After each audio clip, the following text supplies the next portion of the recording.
민수기 24장 10절입니다.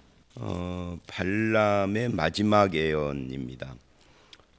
이 마지막 예언의 내용은 둘로 구성이 되어져 있어요. 셋으로 구성이 되어 있다고 봐야 되겠죠. 10절로 16절은 발람의 자기 자랑이고요. 그 다음에 17절로 24절은 이제 예언의 내용인데, 이 17절로 24절의 예언의 내용이 지나고 25절에 이제 발람이 자기 곳으로 돌아갔다, 이렇게 마무리를 해요. 그러니까 발람이 갔다 하는 것까지 합해서 생각한다면 둘이라고 볼 수 있겠죠, 문단이. 먼저 10절로 16절, 이제 발람의 자기 자랑입니다. 10절 11절을 보면 발락이 화를 내면서 발람을 추방을 합니다. 이제 그대의 곳으로 달아나라. 왜 저주하라고 초청을 했는데 3번이나 축복을 하느냐라고 하면서 달아나라.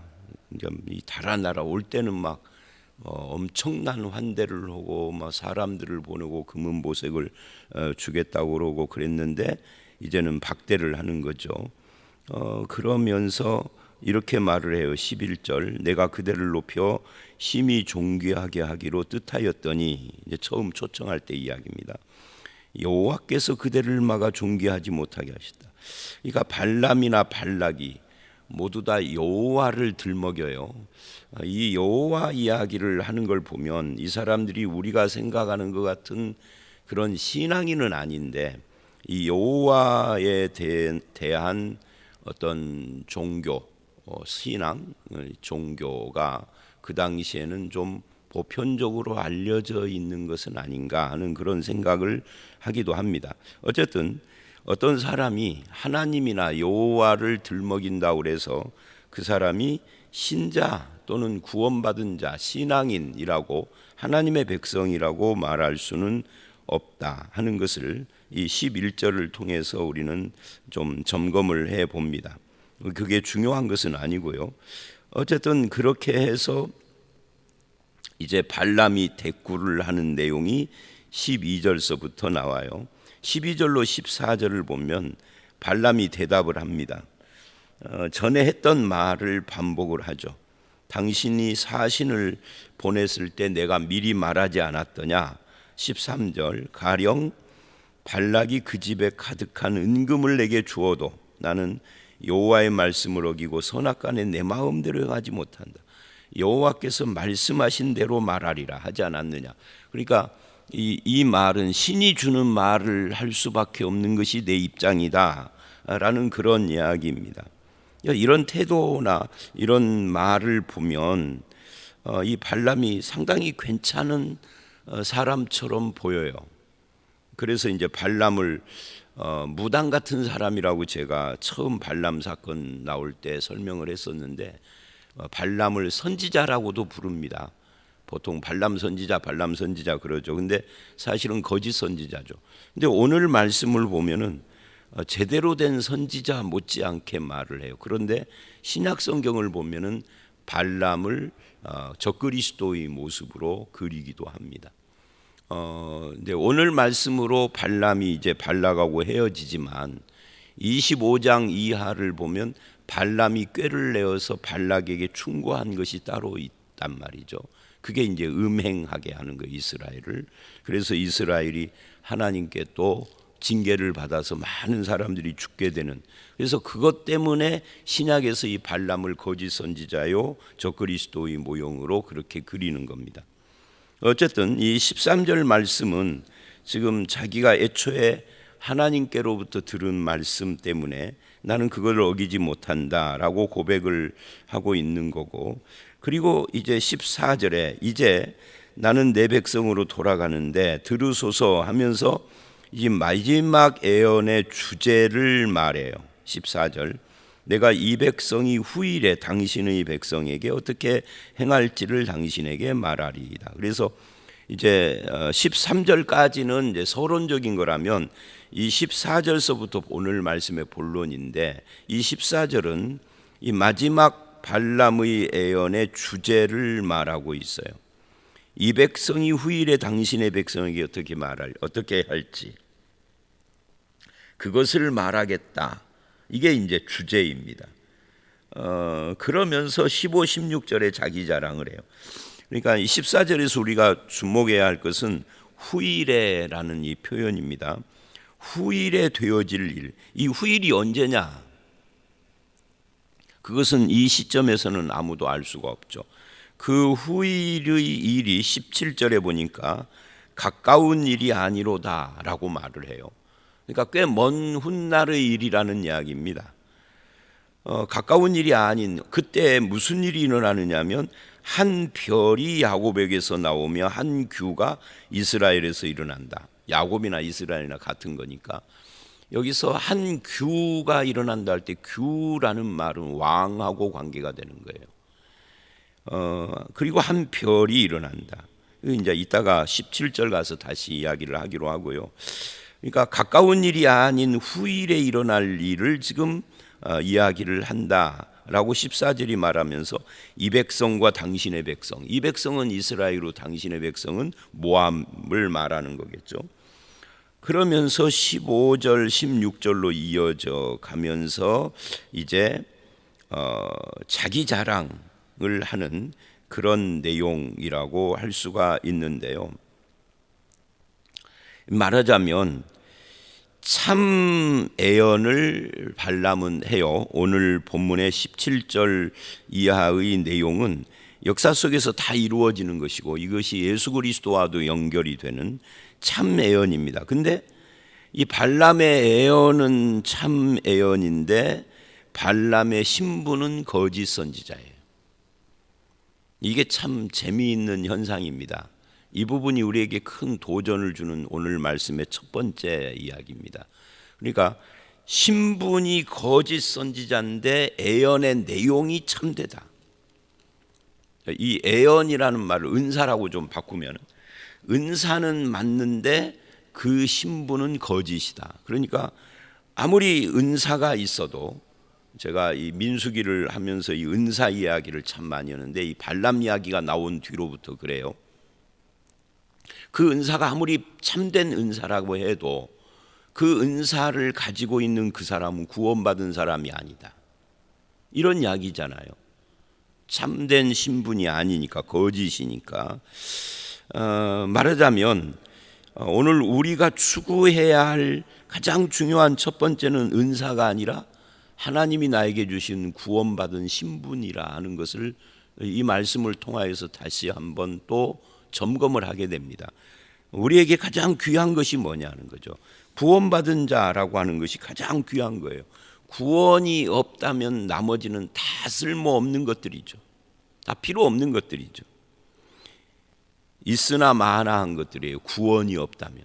구원이 있다면 나머지 것들이 다 필요한 것들이기도 하지만 귀한 것이 되는데 문제는 구원인 거예요. 구원받은 사람이라는 것이 가장 큰 복이다 하는 것을 우리는 알 수가 있어요. 그래서 이 15, 16절 이야기는 24장 어제 말씀 3, 4절하고 같은 내용입니다. 3, 4절을 보면 그가 애언을 전하여 말하되 부올의 아들 발람이 말하며 눈을 감았던 자가 말하며 하나님의 말씀을 듣는 자, 전능자의 환상을 보는 자, 엎드려서 눈을 뜬 자가 말하기를 하면서 자기에 대한 이야기를 쭉 합니다. 이제 발람이 자신을 어떻게 보느냐 하는 것을 우리에게 보여주는 그런 내용인데 계속해서 이 발람은 하나님의 뜻을 이야기하기보다 자기 자신의 이름에 더 관심이 많아요. 그래서 참 선지자는 이런 식으로 예언을 하지 않죠.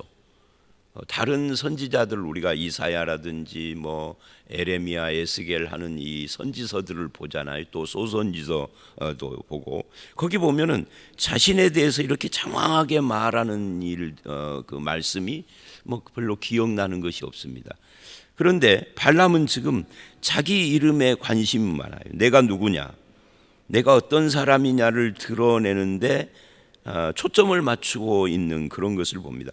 여러분 다니엘서 수요일 날 다니엘서를 지난번에 두 번에 걸쳐서 했는데, 다니엘은 왕의 꿈을 해석을 할 때 항상 뭘 이야기를 합니까? 이 꿈을 주신 분이 하나님이고 이 꿈을 시행하시는 분, 왕을 세우시거나 폐하기도 하는 분이 하나님이라는 말을 간단하게 하는 것이 아니라 장황하게 해요. 그것도 한 번만 그러는 게 아니에요. 계속 꿈을 해석할 때마다 그렇게 하나님은 누구시냐, 하나님과 우리의 관계가 뭐냐를 장황하게 늘어놓는다고요. 그게 참 선지자의 모습이죠. 오늘날 목사도 마찬가지죠. 목사가 자기 자랑을 계속 늘어놓는다고 하면은 그게 그 바른 모습이겠어요? 하나님이 누구시냐, 이 말씀이 무엇이냐, 이것이 중요한 것이죠. 지금 이 발람은 거꾸로 하고 있다. 하나님이 누구냐를 드러내는데 온 마음을 쏟기보다 내가 누구냐 하는 이야기를 계속 말하고 있습니다. 그러면서 그 자기의 자기 자랑, 자기 체험 자랑을 하면서 몇 가지를 이야기를 합니다. 이렇게 말을 하죠. 눈을 감았던 자가 말하며. 그래요. 이 눈을 감았던 자, 떤이라는 말은 과거형입니다. 그러니까 지금은 눈을 뜬 자라는 이야기예요. 즉 발람은 자기가 하나님의 큰 비밀을 보고 아는 자라는 그런 이야기를 하는 겁니다. 그래서 이거를 이제 새로운 번역 성경에는 그런 말이 사라진 것 같은데, 옛 성경에는 선견자라는 그런 표현을 써요. 구약 성경에 많이 나오는 단어입니다. 그러니까 자기는 하나님의 비밀을 보는 자다 하고 자기 자랑 지금 하는 거예요. 그 다음에 하나님의 말씀을 듣는 자라고도 하고요. 또 전능자의 환상을 보는 자, 이런 것도 다 자기 자랑을 지금 말하고 있는 겁니다. 지극히 높으신 자의 지식을 아는 자, 엎드려서 눈을 뜬 자. 엎드려서라는 표현은 기도하면 하다가 그런 뜻일 수도 있고요.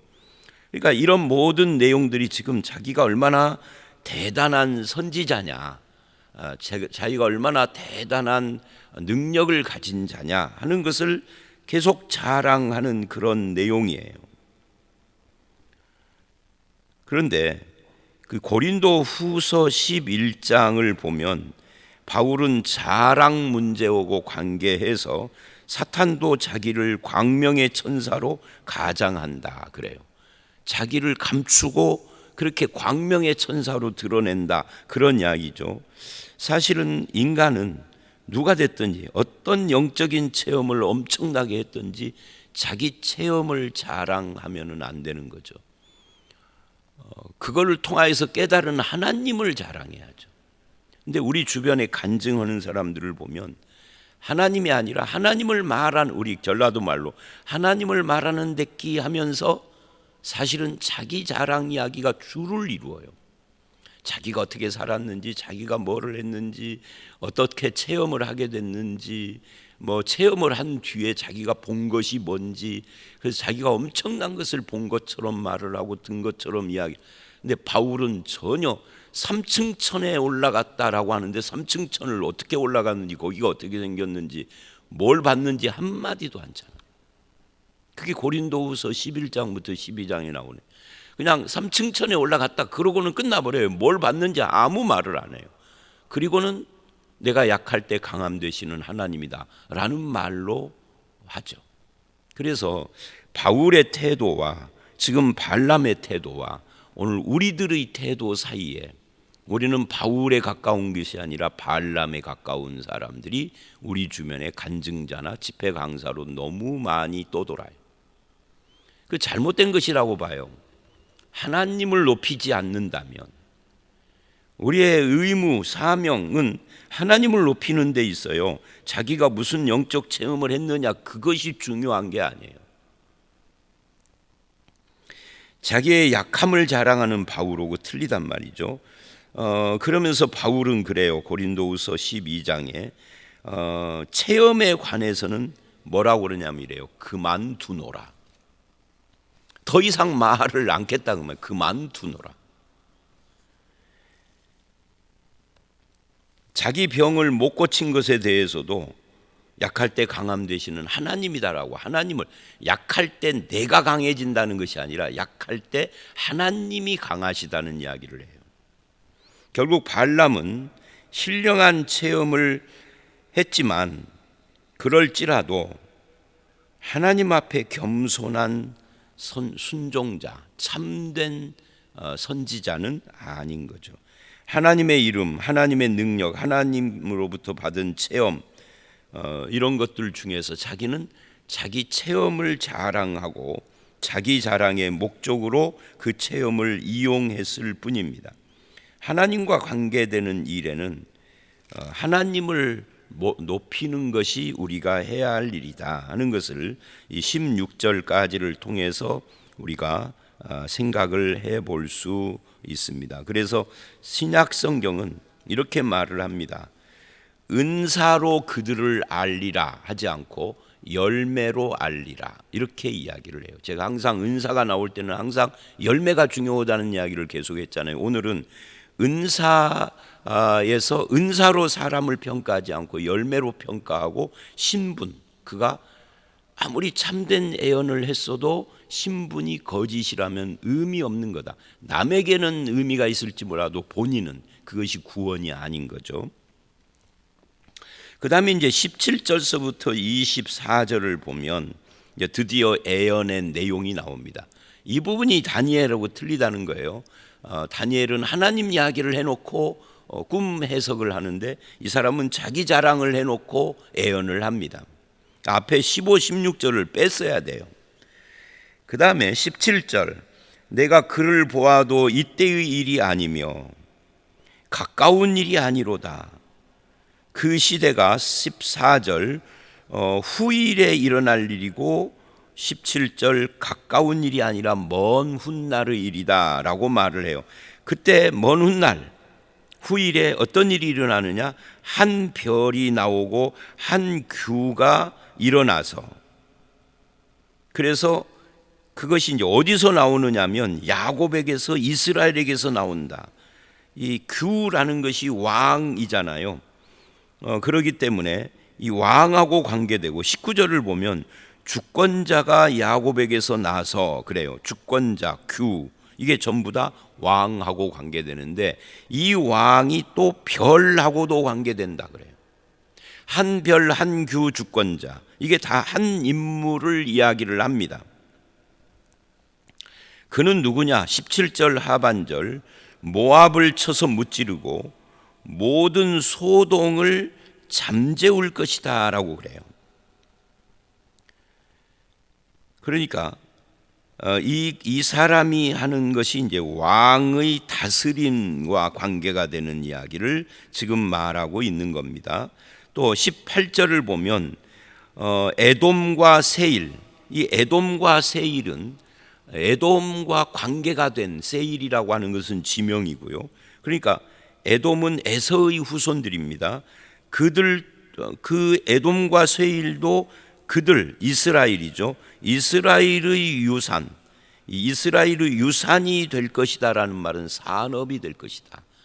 이스라엘이 다 그들을 다 지배하게 될 것이다. 뭐 이런 이야기입니다. 이것은 역사적으로 누구에게서 성취가 됐느냐 하면은 사무엘하 8장을 보면 다윗에게서 이것이 성취가 돼요. 그러니까 다윗 왕이 나와서 에돔이든 뭐 모압이든 다 정복을 하고 이스라엘 지경을 넓히거든요.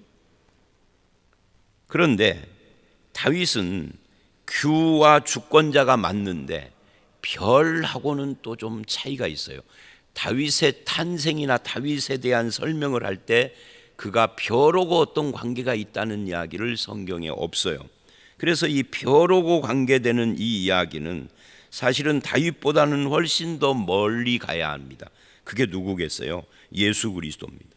그래서 예수 그리스도가 탄생할 때 마태복음 2장 같은 데 보면은 유대인의 왕으로 난 것을 동방 박사들이 아는데 그게 어떻게 알았느냐 하면 그의 별을 보고 알았다 그래요.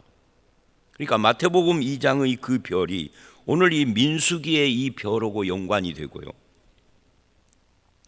그 다음에 요한계시록 22장 16절을 보면 광명한 새벽별에 대한 이야기를 하는데 그게 예수 그리스도와 관계가 되는 이야기입니다. 이것은 창세기에 야곱이 유다에 대한 예언을 하면서 이게 예수 그리스도를 가리키는 한 규하고 홀이라고 하죠. 홀이나 규나 같은 건데를 예언하는 것으로 이어집니다. 그러니까 한 별과 한 규는 몽땅 다 예수님과 관계돼요. 다윗을 거치기도 하지만 어차피 예수님이 다윗의 자손으로 오시는 거니까.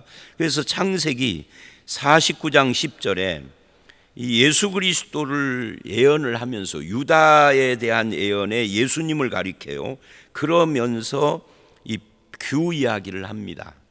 즉 왕을 상징하는 예수님이 온 세상의 왕으로 만왕의 왕으로 오는 것과 관계가 되는 거죠. 그래서 예수님은 온 세상을 하나님께 돌아오게 하는 진정한 통치자로 탄생할 것을 이 별과 규를 통해서 이야기를 하고 나중에 이제 고린도전서 15장 25절을 보면 만물을 복종시키는 왕으로 말씀을 하는 거죠. 결국 이 말씀, 발람의 예언은 아까 서론에서도 말한 것처럼 참된 예언이에요. 그러니까 하나님은 거짓 선지자를 통해서 참된 예언을 한 거예요. 무당 같은 사람을 통하여서 하나님이 주시고자 하는 말씀을 그 입술에 준 거죠. 그렇다고 해서 그 사람이 구원받은 사람은 아니에요. 발람은 멸망한 이 지옥의 자식이지만 그 입을 통하여서 주신 말씀은 진짜다.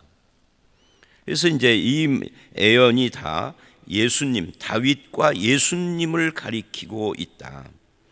그래서 믿음이라는 것은 결국 우리가 주권자요 별 한 규 왕으로 오시는 예수 그리스도, 우리의 왕 되신 주님을 믿는 것이죠.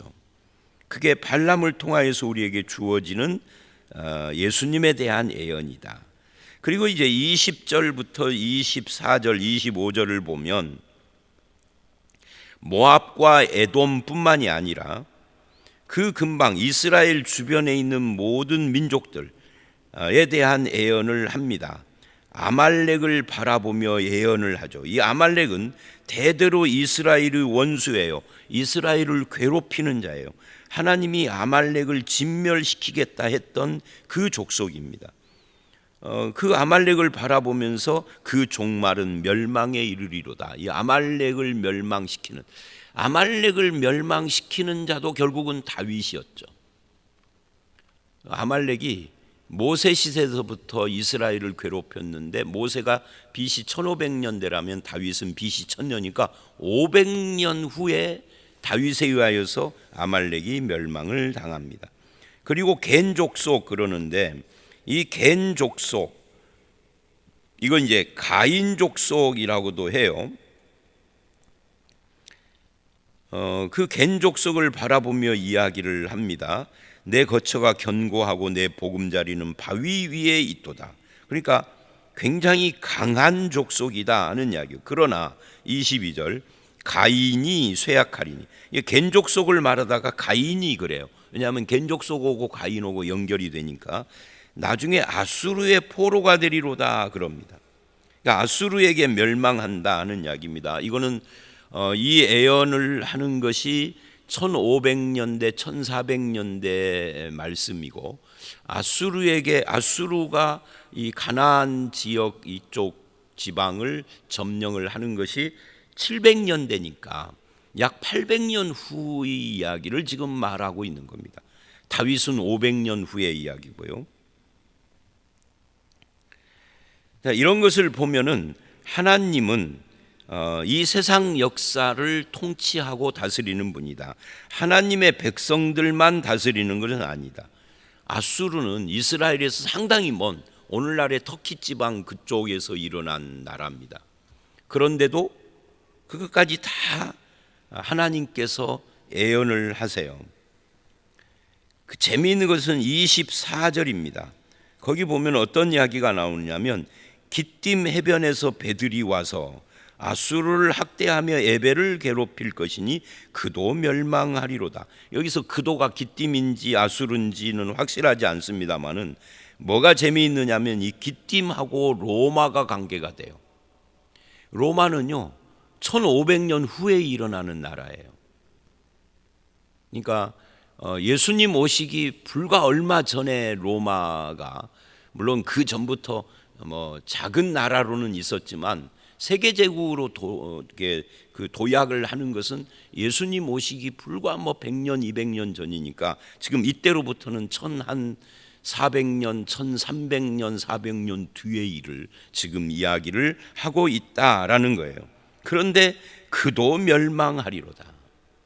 그러니까 하나님의 이 역사 통치를 보여주면서 이런 나라들이 아무리 강성해도 아수르나 기띔이나 겐족속이나 이거 다 하나님 보실 때는 지금 당장은 대단해 보여도 결국은 멸망할 세상 나라인 것을 보여주면서 이 나라들뿐만 아니라 개인의 삶도 지금 현재는 어떤 사람은 높은 자리에 있고 누구는 낮은 자리에, 부한 자, 가난한 자, 평안한 자, 환난 고통을 당하는 자 다 다르죠. 그래서 높은 자, 부한 자, 평안한 자는 교만하고 낮은 자, 가난한 자, 환난 고통을 당하는 자는 비통해하고 그러지만 결국은 그런 인간의 키 높이 재기는 도토리 키 재기 같은 것이라 하나님의 통치라는 큰 틀에서 보면은 결국은 하나님께 순종하고 그의 백성으로 살아가는 것보다 더 중요한 것은 없습니다. 결국은 다 멸망할 것이고 다 이 세상을 살고 있는 자들이 다 언젠가는 죽을 것이고 나라도 언젠가는 사라질 것이고. 제가 그 유튜브에서 뭐를 봤느냐면 미얀마나 인도에 거주하는 고구려 후손들에 대한 것을 봤어요. 고구려 후손들이 인도에도 살고 미얀마에도 살고 중국에도 살고 굉장히 여러 곳에 살더라고요. 적어도 내가 본 것만 해도 한 4군데 이상 살더라고요. 그 사진을 보니까요, 우리나라 사람들하고 얼굴이 똑같아. 김치도 담아 먹고 된장도 담가 먹고 우리나라하고 거의 색동저고리 명절이면 있고 우리나라하고 똑같더라고요. 무슨 말이냐면 그 고구려 같은 엄청난 만주 지방을 막 호령을 하고 했던 나라도 지금 없잖아요. 사라지고 없어요. 그러니까 이 세상 나라는 결국 주권자이신 참 주권자이신 하나님의 통치 아래에 있다. 그 참 주권자인 하나님과 어떤 관계 속에서 사느냐가 가장 중요한 것이지, 내가 지금 현재 높은 데 있느냐 낮은 데 있느냐, 내가 평안하냐 고통스러우냐, 이거보다 훨씬 더 중요한 것이다. 그래서 오늘 말씀 서론에 말한 것처럼 참 예언을 했으나 신부는 거짓인 거하고 비슷한 거예요. 이 세상 나라는 결국 하나님의 통치 속에서 세상은 멸망하고 하나님 나라는 세워지는 그런 역사로 가고 있는 겁니다. 세상 나라는 흥망성쇠를 계속하면서 새로운 나라가 일어나고 그래요. 그러나 하나님 나라는 영원하다. 그리고 발람은 자기 곳으로 가고 발락도 자기 길로 갔더라 하고 마무리를 했습니다. 저와 여러분이 추구해야 할 것은 은사가 아니라 신분이다. 그리고 세상 나라는 멸망하나 하나님은 영원한 주권자요 하나님 나라는 영원하다. 우리는 그 나라의 백성이 된 것을 감사하며 하나님을 믿는 성도로서의 바른 삶의 길을 걸어가는 저와 여러분들이 다 되시기를 주의 이름으로 축원합니다. 함께 기도하겠습니다. 하나님, 거짓 선지자인 발람을 통하여서 참된 예언의 말씀을 주시며 예수 그리스도에 대한 예언을 보여주시는 것을 봤습니다. 우리가 그 예수 그리스도를 믿음으로 하나님의 백성이 된 것도 참으로 고맙고 감사한 하나님의 축복인 것을 깨달았습니다. 주님, 세상 나라는 흥망성쇠를 하지만 하나님 나라는 영원하며 세상 사람들은 높고 낮고 부하고 가난하고 여러 가지 형태를 보이지만 결국 하나님의 백성이라는 신분으로 영원한 주님의 구원의 축복 가운데 있는 것만큼 중요한 것은 없다라는 것을 알았습니다. 우리를 그런 구원의 자리에 불러주시고 세워주시며 그 나라의 백성으로 삼아주시니 감사를 드립니다. 자기를 자랑하는 어리석은 자가 아니라 하나님과 하나님의 말씀을 자랑하고 높이고 드러내는 그런 삶을 살아가는 저희들이 되게 해 주시옵소서. 오늘 이 하루도 우리를 구원하신 예수 그리스도와 동행하는 하루가 되기를 원하옵고 예수님 이름으로 기도드렸사옵나이다. 아멘.